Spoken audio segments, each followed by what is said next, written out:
The Galactic Academy for Advanced Species asserted its standing as the preeminent educational establishment across all 12 sectors of civilized space. Its crystalline towers ascended into the artificially sustained atmosphere of Nexus Prime, each structure pulsating with the collected wisdom of myriad starfaring civilizations. Inside Lecture Hall 88B, where the environment was meticulously regulated to a neutral 293.15 Kelvin, a level of precision seemingly chosen for its sheer affectation, Professor Vexery was poised to present what he considered the most illuminating discourse of the term. And so, esteemed entities, the professor's translator unit warbled, rendering his innate ultrasonic utterances into a form comprehensible to the gathered students, we arrive at the subject of primitive combat methodologies. His 6 eyes rotated autonomously, scanning the auditorium with a degree of conceit only achievable by a creature with multiple visual faculties.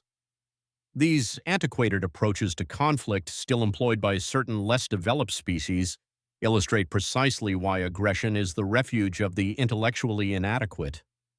The classroom itself was a marvel of inclusive design, featuring adjustable gravitational fields, localized atmospheric zones, and seating adaptable to everything from gaseous nebuloids to crystalline quartzians.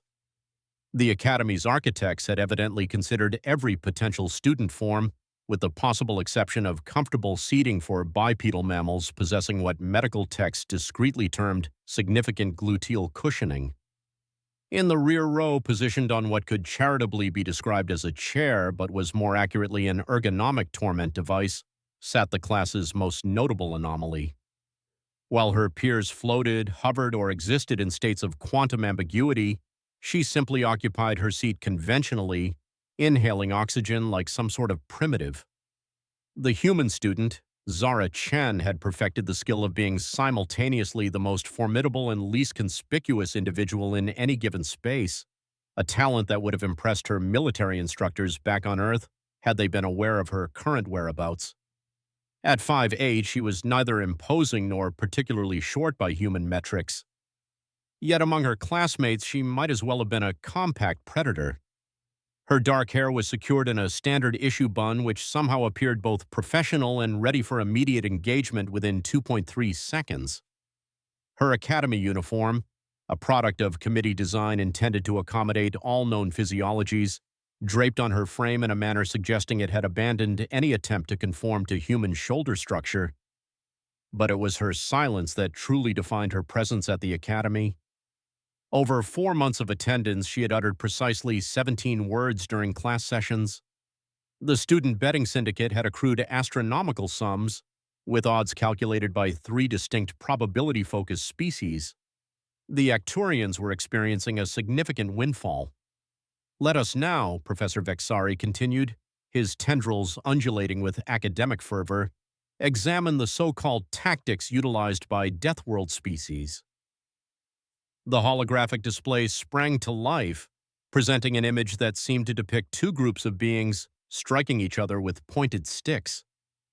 As you can observe, these rudimentary strategies rely heavily on direct physical confrontation, barbaric.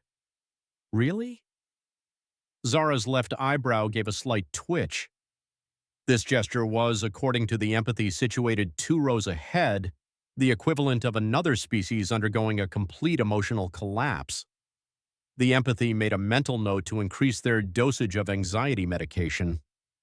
The Deathworlders, the professor stated, managing to infuse the term with the same disdain one might reserve for a particularly stubborn fungal infestation, evolved on planets with hostile biospheres, intense gravity, noxious atmospheres, predatory megafauna, conditions that inexplicably led them to believe that the solution to every challenge involved either detonation or fisticuffs. His central eye rotated towards the back of the room.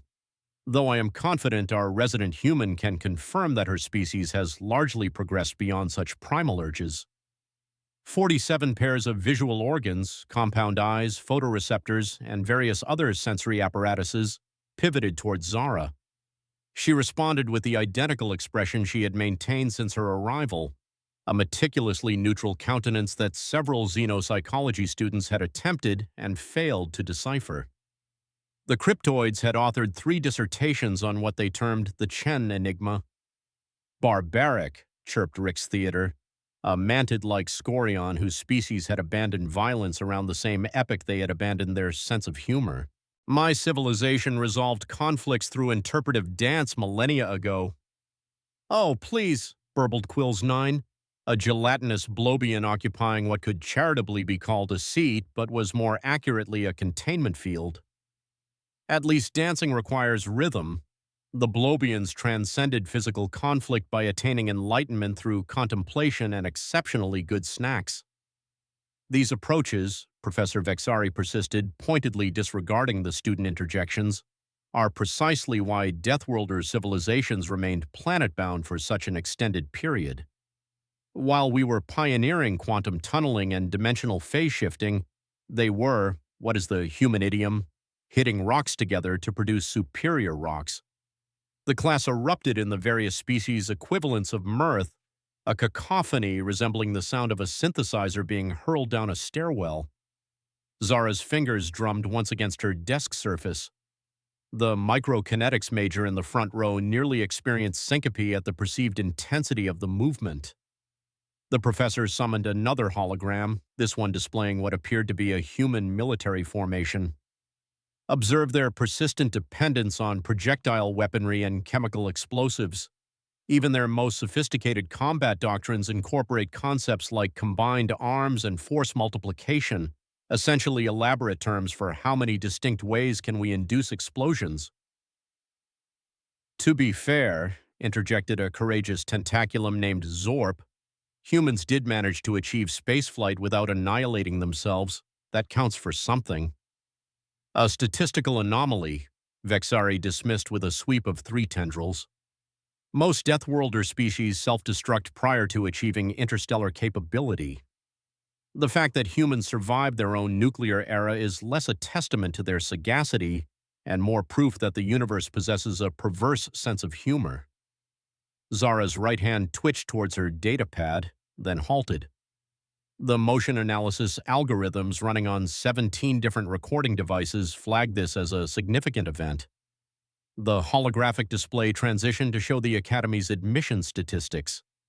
Naturally, we at the Galactic Academy champion inclusive education, Vexari declared, his tone suggesting he would prefer to champion inclusive explosive decompression. Which brings us to the peculiar case of our human student. The display zoomed in on Zara's acceptance profile. Her identification photograph gazed back at the class with the same inscrutable expression she currently wore. The data accompanying it caused several students' metabolic rates to accelerate. Species, human, Homo sapiens.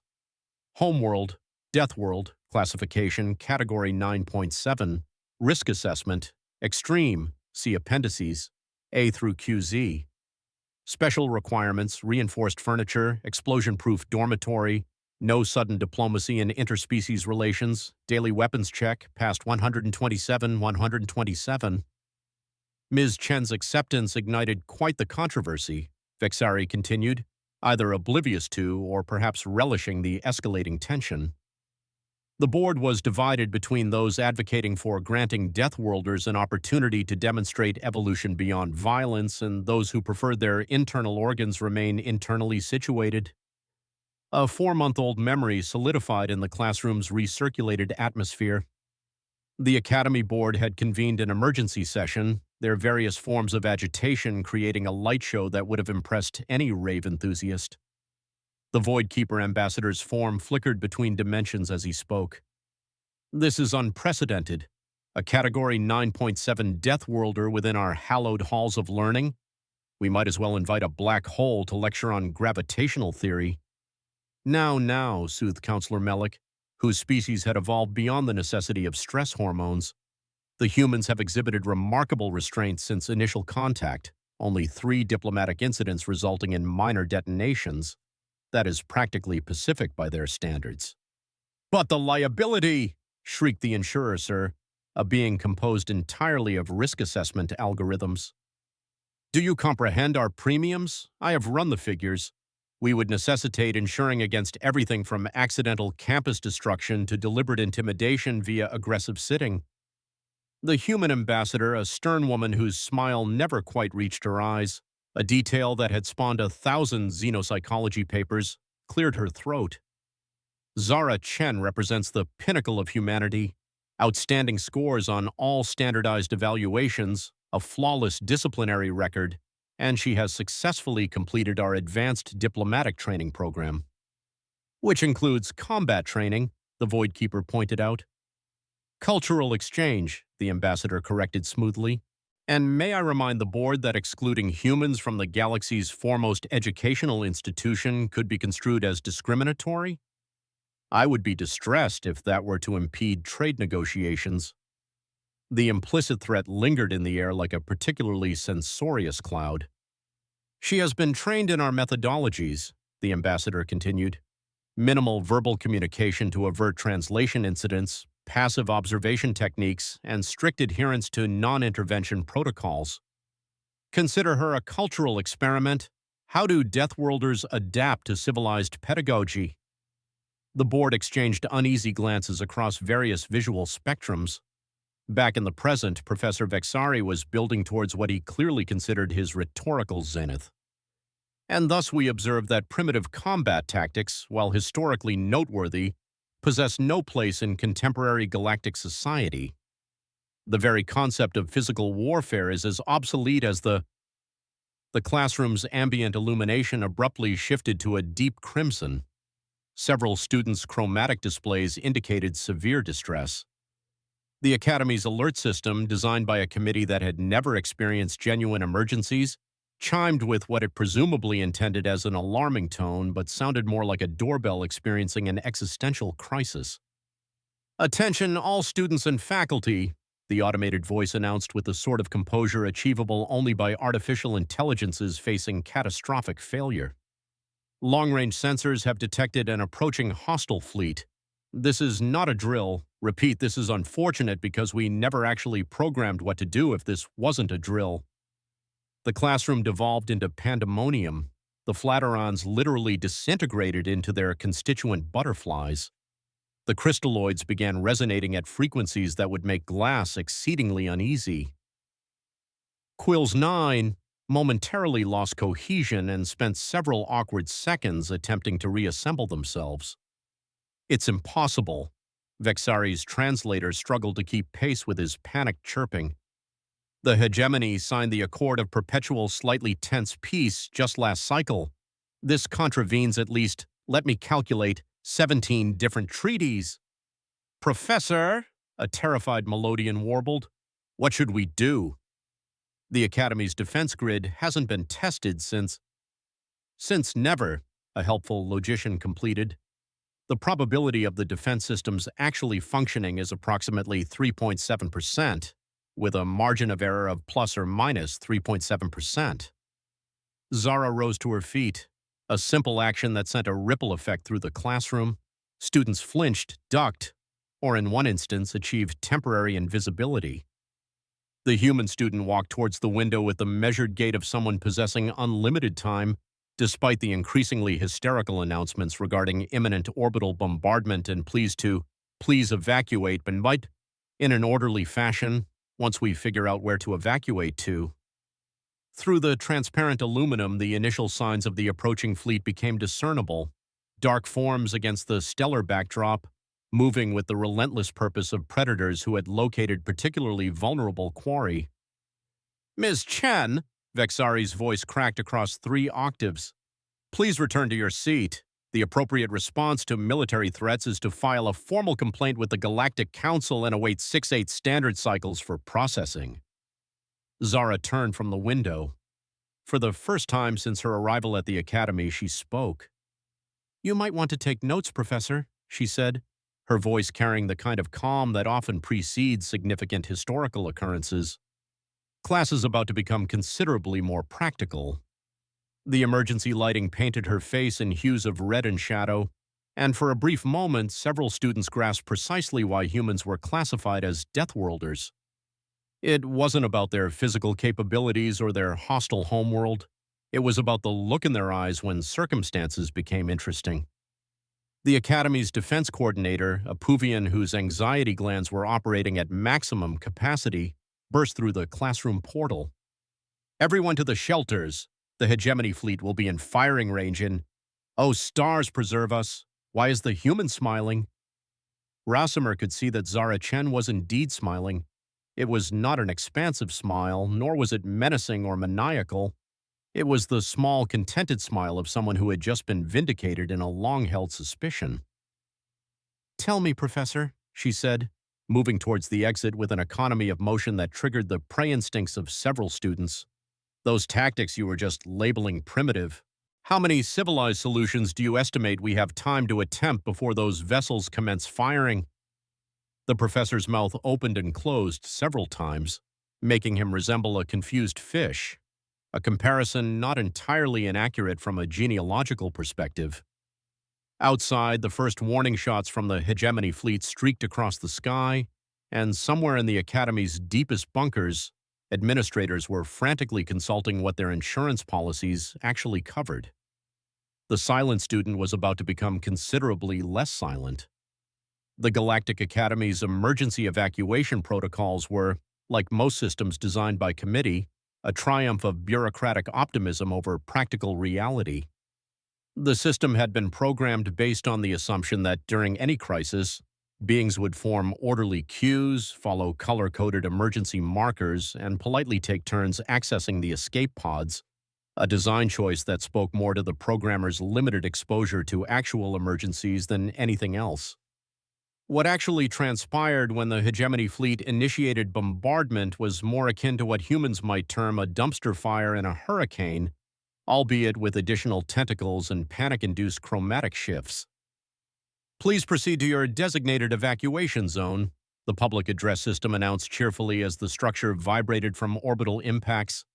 "Remember to bring your student ID for proper disaster identification. Lost IDs can be replaced for a nominal fee."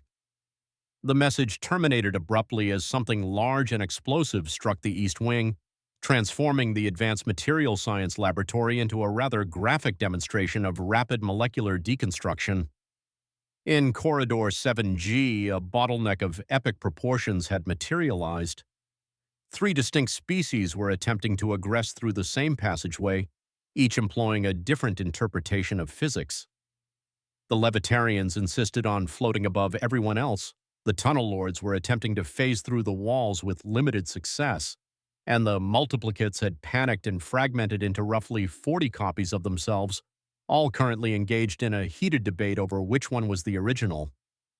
"The escape pods are in Sector 12, shrieked one Multiplicate. "No, Sector 21, argued another. "We should hide in the cafeteria," suggested a third, evidently possessing divergent survival priorities. Meanwhile, Professor Vexari had discarded all pretense of academic decorum and was utilizing his numerous limbs to simultaneously flee, gesticulate wildly, and dictate his final testament into his communicator. "To my spawn siblings, I bequeath my collection of ancient Earth literature, including those fascinating documents known as warranties, which humans apparently regard as legally binding." Through this pandemonium walked Zara Chen, moving with the unhurried resolve of someone with plans distinctly different from everyone else's. Her path was direct, her respiration controlled, and her expression had transformed from politely bored student to something the others had never witnessed before, yet their hindbrains unequivocally recognized as predator with a task list. "Wrong way, human," called out a helpful Orbian, their spherical form rolling past at considerable velocity. "The escape pods are—" "I know where they are," Zara replied, maintaining her pace. "I'm going somewhere else." She turned down a maintenance corridor whose existence was unknown to most students, following signage that read "Authorized personnel only," "Dangerous machinery at work," and somewhat forebodingly, "Abandon hope, all ye who enter here, but please sign the visitor's log." The Academy's Defense Center was situated in the most secure section of the facility, which is to say the part furthest from any actual entrances where someone might inadvertently wander in and manipulate controls. The corridor leading to it was deserted, not due to stringent security measures, but because everyone who might have been guarding it was currently attempting to ascertain which escape pod was least likely to detonate. Zara's steady footsteps echoed off walls adorned with dire warnings in 17 languages, including several that communicated solely through interpretive color modulation. The final checkpoint before the defense center featured a sign proclaiming, "Military personnel only, violators will be prosecuted and/or vaporized depending on available resources." She pressed her palm against the biometric scanner, which emitted a confused beep. "Human life sign detected. You are not authorized for—" "Oh dear, according to my database, humans are classified as military personnel by default. This appears to be an oversight. Processing, access granted, I suppose. Please endeavor not to damage anything costly." The blast doors groaned open, revealing the Academy's military nerve center. It was simultaneously the most advanced defense control room in the sector and the least utilized, evidenced by the fact that someone had been using the tactical holotank as a surface for their lunch. Inside, Chief Security Coordinator Thriceville was undergoing what humans would term a nervous breakdown, though his species expressed panic by gradually altering color and texture.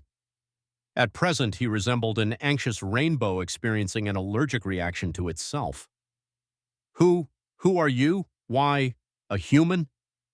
His chromatic distress intensified. "You cannot be here. This is a restricted zone.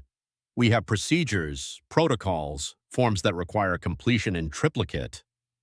"Your defense grid is operating at 12% efficiency," Zara observed, scanning the displays with practiced ease.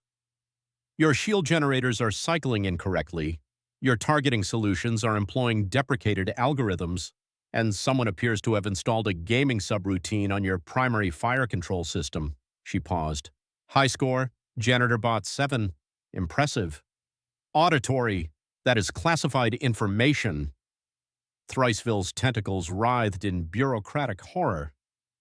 "You require clearance to know we are operating at 12%. You said the manual states it should be at least 15. Outside, another explosion rocked the structure.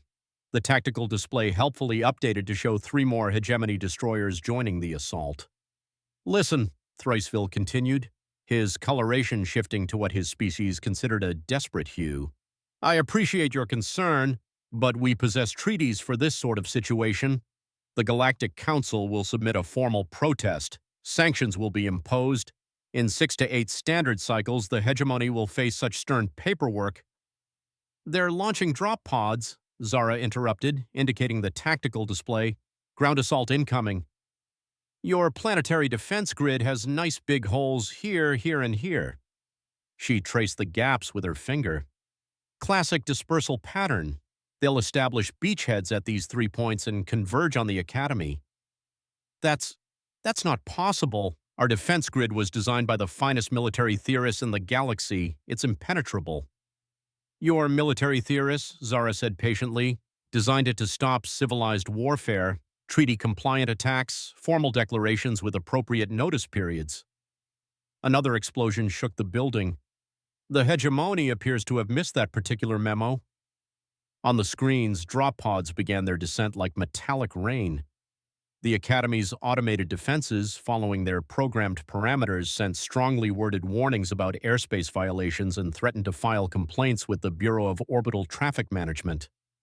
"Right," Zara said, rolling up her sleeves. "Mind if You can't just—" Thrixville started to protest, but Zara was already at the main console, her fingers dancing across holographic interfaces with a speed that suggested she'd done this before. "What? Those are manual controls. Nobody uses manual controls. That's what we have AI for." "Your AI," Zara pointed out, "is currently busy calculating the philosophical implications of its own existence instead of targeting those incoming hostiles." "I am experiencing an existence crisis," the defense AI confirmed helpfully. "If I destroy those ships, am I not destroying potential consciousness? Are we not all merely contemplating star stuff?" "See," Zara said, already reprogramming the targeting parameters. "This is why humans keep the philosophical subroutines separate from the shooty bits." The drop pods were entering final approach. The Academy's grounds were about to become significantly more crowded, and not in the accepting diverse students way the brochures advertised. "Do you even know what you're doing?" Thrixville demanded, his colors cycling through increasingly agitated shades. "This isn't some primitive human battlefield. This is advanced galactic standard military hardware." Zara's response was to activate the manual targeting system. Around the Academy, defense turrets that hadn't moved in decades suddenly whirred to life. "Funny thing about military hardware," she said, lining up firing solutions with disturbing efficiency. "Physics doesn't really care how advanced you are. Projectile weapons work on the same basic principles, whether you're throwing rocks or launching antimatter warheads." The first wave of drop pods hit the shield perimeter. The Academy's defenses, now under manual control, responded with something resembling actual defense instead of strongly worded memos. "You're using the point defense lasers for anti-personnel work?" Thrixville gasped. "That's not their designated function." "No," Zara agreed, "but they're really good at it." The tactical display lit up as concentrated laser fire turned several drop pods into brief, exciting fireworks displays. The remaining pods scattered, their pilots presumably having expected a more bureaucratic response to their invasion. "Now they're adapting," Zara muttered, fingers flying across multiple control surfaces. "Standard hegemony doctrine, probe defenses, identify patterns, exploit weaknesses. They'll try a flanking maneuver next." "How can you possibly know?" The hegemony forces obligingly began a flanking maneuver. "Because," Zara said, already adjusting the defense grid, "military doctrine is like fashion. Everyone thinks they're being original, but really they're just remixing the classics with shinier accessories." She pulled up a schematic of the Academy grounds, which helpfully included such tactical landmarks as Philosophy Garden, no running, and cafeteria, explosive materials present on Taco Tuesdays. "Your automated defenses are designed to prevent property damage," she explained, designating kill zones with clinical precision. "Very civilized, very polite, but sometimes—" She triggered a cascade of explosive charges that turned the Academy's prize sculpture garden into an impromptu minefield. "Sometimes you need to break a few eggs, or in this case several million credits worth of abstract art." "The art science will have your head," Thrixville wailed. "Better than the hegemony having everyone's heads," Zara pointed out reasonably. The first ground forces emerged from their landing zones, expecting minimal resistance. Instead, they found themselves in what human military texts cheerfully referred to as a target-rich environment, which was a polite way of saying a place where everything is trying to kill you.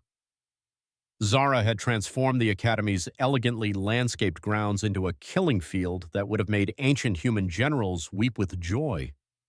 Ornamental fountains became defensive positions, decorative walls turned into firing lanes. The extensive underground maintenance tunnel system designed to keep the Academy's environmental systems running smoothly now served as a network for rapid troop movement, if you considered automated cleaning bots armed with mining lasers troops. "You're using the janitorial robots as combat units?" Thrixville's voice had ascended into frequencies usually reserved for communicating with bats. "Multi-robot assets," Zara corrected. "Very efficient. Your tax credits at work." The hegemony forces trained in traditional galactic warfare were unprepared for tactics that seemed to have been developed by someone who thought the Geneva Convention was a suggestions list. Their advance stalled as they encountered resistance that violated several treaties and all known standards of civilized conflict. "Wing 7, advance to grid Beta 79er. What do you mean the flowers are shooting at you?" "Command, the maintenance bots have mining lasers." "Since when do maintenance bots have mining lasers?" "The human female appears to have weaponized the sprinkler system. Request permission to file a formal complaint." Zara coordinated the defense with the calm efficiency of someone organizing a particularly violent ballet.